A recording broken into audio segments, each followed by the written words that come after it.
विश्व का सबसे महान योद्धा, न भूतो न भविष्यति। जब सिकंदर, जिसे यूनानी इतिहासकार सिकंदर द ग्रेट कहकर संबोधित करते हैं, अपने दिग्विजय अभियान पर निकला था, तब अनेकों साम्राज्य उसके समक्ष नतमस्तक हो गए। कुछ ने आत्मसमर्पण कर दिया और जिन्होंने उससे युद्ध करने का दुस्साहस किया, वे अपनी सेना समेत मारे गए। अंततः सिकंदर ने अपने नेत्र भारत की ओर उठाए। अडेप्सस यानी झेलम का युद्ध हुआ और परिणाम वही था। सिकंदर ने राजा पुरु को पराजित किया, परंतु फिर हुआ उसका हृदय परिवर्तन, महान और भी महान हो गया। नमस्कार, मैं हूं अतुल मिश्रा और आज मैं कथा सुनाने जा रहा हूं महान की उपाधि वाले सिकंदर के भारत अभियान की, और उस प्रचलित कथा के भीतर छुपे या कहें तो छुपाई हुई अंतर कथा। 334 BCE का कालखंड था। सिकंदर फारस यानी कि वर्तमान ईरान को हरा चुका था और अब उसका ध्यान भारत भूमि की ओर था। यह वो काल था जब भारत आक्रांताओं के श्मशान के रूप में प्रचलित था। भारत की अकूत संपदा तो सबको भाती थी, परंतु भारत को पराजित करना ऐरावत पर आरूढ़ नमूचिहंता इंद्र को पराजित करने के सदृश दुष्कर था।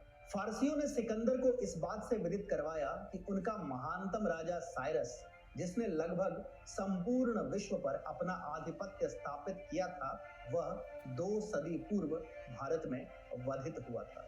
असीरियन रानी सेमिरमिस ने भारत पर 4 लाख अश्वरोही योद्धाओं के साथ आक्रमण किया और 20 अश्वरोही योद्धाओं के साथ लौटी थी। बाकी भारत भूमि के वीर योद्धाओं के खड्गों द्वारा यमपुरी भेज दिए गए थे। परंतु सिकंदर निर्भीक योद्धा था। भारत विजय उसका स्वप्न था। उसने भारत पर अपनी पूरी शक्ति के साथ आक्रमण कर दिया। यह उसके जीवन की एक बड़ी विफलता सिद्ध होने वाली थी, या ऐसे कह सकते हैं यह उसके जीवन की सबसे बड़ी विफलता सिद्ध होने वाली थी। युद्ध से पहले चलते हैं युद्ध के परिणाम पर, या कहें तो युद्ध के परिणाम की उस कथा पर जो यूनानी इतिहासकारों ने बढ़ चढ़कर सुनाई। यूनानी इतिहासकारों के अनुसार सिकंदर युद्ध तो जीत गया, परंतु वह अपने शत्रु पुरु की वीरता से अत्यंत प्रभावित हुआ। वह इतना प्रभावित हुआ कि उसने पुरु से जीता हुआ राज्य पुनः उसे लौटा दिया। यही नहीं, उसने पुरु को तक्षशिला नरेश आम्भिकुमार का राज्य भी दे दिया। पुरु के साथ हुए युद्ध में आम्भिकुमार सिकंदर की तरफ से लड़ा था। थोड़ा विचित्र नहीं है, सिकंदर जो एक क्रूर आक्रांता था, जो युद्ध जीतने के लिए किसी भी प्रकार का छल, कपट और प्रपंच कर सकता था, अनायास ही वो इतने विशाल हृदय वाला व्यक्ति कैसे बन गया? जिस राजा की सेना ने मैसेडोनिया की सेना को छत विछत कर डाला था, उसे पुरस्कार देना तर्क संगत तो नहीं लगता। और अगर वास्तविकता में सिकंदर का हृदय इतना विशाल भी हो गया हो, फिर भी आम्भिकुमार का राज्य पुरु को देना, इसका कोई औचित्य नहीं बनता। इसका मात्र एक ही कारण हो सकता है। यूनानी इतिहासकार सदा से मिथ्या बोलते आए हैं। सिकंदर और पुरु का युद्ध तो अवश्य हुआ था, परंतु पराजय पुरु की नहीं, सिकंदर की हुई थी। महान सिकंदर नहीं, पुरु था। अब आते हैं सिकंदर के एक लघु जीवन परिचय पर। महान दार्शनिक और सिकंदर के गुरु अरस्तु ने एक बार भविष्यवाणी की थी कि सिकंदर का जन्म विश्व विजेता बनने के लिए हुआ है। परंतु सिकंदर के विश्व विजेता बनने के पथ में सबसे पहले आता था मैसेडोनिया का राज सिंहासन। उस राज सिंहासन से पहले आते थे उसके सौतेले व चचेरे भाई। पिता की मृत्यु होते ही सिकंदर ने अपने कुल में हत्याओं की मानो एक वृष्टि सी कर दी। एक के बाद एक अपने सौतेले व चचेरे भाइयों की हत्या करने के पश्चात सिकंदर मैसेडोनिया के सिंहासन पर आसीन हुआ। गृह युद्ध का विजेता बनने के उपरांत सिकंदर विश्व विजय को प्रस्थान कर गया। निकटवर्ती राज्यों के विद्रोहियों का दमन करके उसने ईरान पर आक्रमण किया। ईरान विजित कर सिकंदर ने गोर्दियास और उसके पश्चात बेबीलोन को जीत लिया। उसके बाद वह अफगानिस्तान को जीतता हुआ सिंधु नदी तक पहुंच गया। सिंधु पार तक्षशिला थी, जहां का राजा था आम्भिकुमार, और आम्भिकुमार के निकट झेलम पार फैला था महाराज पुरु का विशाल साम्राज्य। आम्भिकुमार स्वभाव से लोभी और निष्ठाहीन था और उसका महाराज पुरु से पुराना बैर था। सिकंदर को अपने राज्य तक आया देख उसने उससे हाथ मिलाना ही उचित समझा। अब आते हैं युद्ध पर।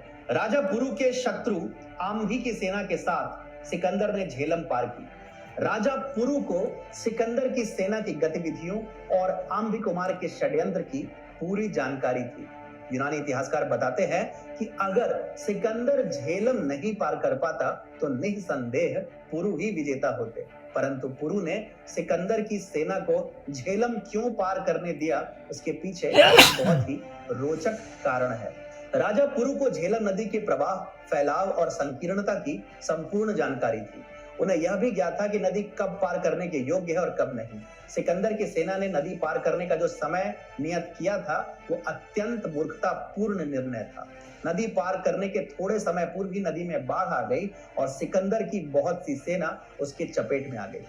और जब सिकंदर पुरु के राज्य में पहुंचा तो ऐरावत पर बैठे देवराज इंद्र की तरह पुरु स्वयं उसकी प्रतीक्षा कर रहे थे। महाराज पुरु के पास मद बहाते गजराजों की एक विशाल सेना थी, जिसे देख मैसेडोनिया के अश्वारोही आतंकित हो उठे। जब राजा पुरु की गजसेना यूनानियों का संहार करने लगी तो सिकंदर भय से आक्रांत हो उठा और उसके सैनिक आतंकित हो उठे। गजसेना के अलावा पुरु की सेना में प्रशिक्षित शूल सेना की एक टुकड़ी भी थी, जो 7-7 फुट के पैने भालों का कुशल पूर्वक संधान करने में दक्ष थे। एक एक भाले से 3-3 योद्धा मरकर गिरने लगे। ऐसा प्रतीत हो रहा था कि मानो साक्षात देवाधिदेव भगवान शंकर अपना भयंकर त्रिशूल लेकर युद्ध करने को युद्ध भूमि में उतर आए हैं। सिकंदर की सेना के सारे बड़े और महान योद्धा हिंदू सेना के हाथों मारे गए। सेना के पांव उखड़ता देख सिकंदर अंगरक्षक एवं अंतः प्रतिरक्षा टुकड़ी को लेकर रणक्षेत्र में घुस गया। राजा पुरु के भाई अमर ने सिकंदर का संधान कर एक भयंकर भाला फेंका, जिससे सिकंदर का घोड़ा बुकीफाइलस वहीं मर गया और सिकंदर भूमि पर लौटने लगा। विश्व विजेता बनने चला सिकंदर भूमि में लौट रहा था। उसके चारों ओर हाथियों पर सवार पुरु की सेना थी। ऐसे दृश्य की यूनानियों ने स्वप्न में भी कल्पना नहीं की थी। राजा पुरु अपने खड्ग को लेकर सिकंदर के पास आए। अगर वो कोई यवन या गैर हिंदू शासक होते तो पल भर में सिकंदर को वही मार डालते, परंतु क्षत्रिय धर्म का अक्षरशः पालन करने वाले राजा पुरु ने निशस्त्र सिकंदर को क्षमादान देते हुए जीवित छोड़ दिया। अब हम आते हैं उन साक्ष्यों की ओर जो इस बात का सत्यापन करते हैं कि सिकंदर ने पुरु को नहीं वरन पुरु ने सिकंदर को पराजित किया था। पहला साक्ष्य, जब हडप्सिस अर्थात झेलम का युद्ध समाप्त हुआ तब यूनानी सेना ने एक आनंदोत्सव का आयोजन किया था, जहां वे जमकर नाचे गाए थे।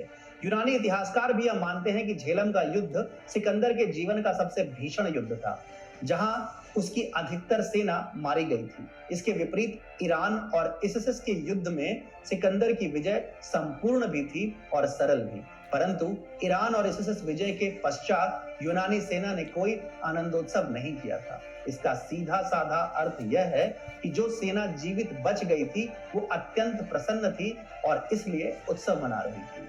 ये मेरी कल्पना नहीं बल्कि यूनिवर्सिटी ऑफ ह्यूस्टन के प्रोफेसर फ्रैंकली हॉल्ट द्वारा लिखित किताब Alexander the Great and the mystery of the elephant medallions में वर्णित है। दूसरा साक्ष्य जिसका वर्णन हम पहले ही कर चुके हैं, अगर पुरु पराजित हुए तो सिकंदर ने उनका सम्मान क्यों किया, उनका राज्य उन्हें क्यों लौटा दिया। ये सिकंदर के स्वभाव के सर्वथा विपरीत आचरण था और इसका सीधा साधा अर्थ यही था कि पुरु पराजित नहीं वरन विजेता थे। अब आते हैं तीसरे साक्ष्य पर। पुरु से युद्ध के उपरांत सिकंदर सेना समेत तुरंत भारत छोड़कर भाग खड़ा हुआ। यूनानी इतिहासकारों की माने तो वह और उसकी सेना युद्ध से और युद्ध में थक गए थे। ये विश्व विजेता के लक्षण तो नहीं प्रतीत होते। सच्चाई तो यह है कि उसकी सेना आहत और निरुत्साह थी और विद्रोह के कगार पर थी। रशिया के महान सेना नायक मार्शल ग्रेगरी ज़ुकोव ने भी कहा था कि मैसेडोनिया की सेना की भारत में लज्जाजनक पराजय हुई थी। इन साक्ष्यों, संकेतों और कथनों से साफ है कि विश्व विजेता बनने का स्वप्न देख रहा सिकंदर भारत में बुरी तरह पराजित हुआ था। राजा पुरु और उनकी सेना ने न केवल उसे पराजित किया बल्कि आगे युद्ध लड़ने का मनोबल भी तोड़ दिया। परंतु विडंबना यह है कि पराजित होने के पश्चात भी इतिहास का नायक बना सिकंदर। महान की उपाधि मिली सिकंदर को। सिकंदर के भारत विजय की कथा इस बात का साक्ष्य है कि मिथ्या बारंबार बोलने पर सत्य प्रतीत होने लगती है। अपने योद्धा का गुणगान करने वाले यूनानी इतिहासकारों की सिकंदर के महिमा मंडन की मंशा तो हमें समझ आती है, परंतु भारतीय इतिहासकारों ने क्यों कभी इस युद्ध के गूढ़ रहस्यों को जानने का प्रयत्न नहीं किया? क्यों उन्होंने इस मिथ्या को इतिहास बनने दिया? क्यों उन्होंने राजा पुरु की शौर्य गाथा को इतिहास के एक अध्याय के, एक परिच्छेद के, एक पंक्ति में सीमित कर दिया? प्रश्न कई हैं और उत्तर एक भी नहीं, परंतु आशा करते हैं कि इस अंक को देखने के बाद आप सिकंदर और पुरु को अलग दृष्टि से देखेंगे। यह थी कहानी एक सनकी के विश्व विजय अभियान की।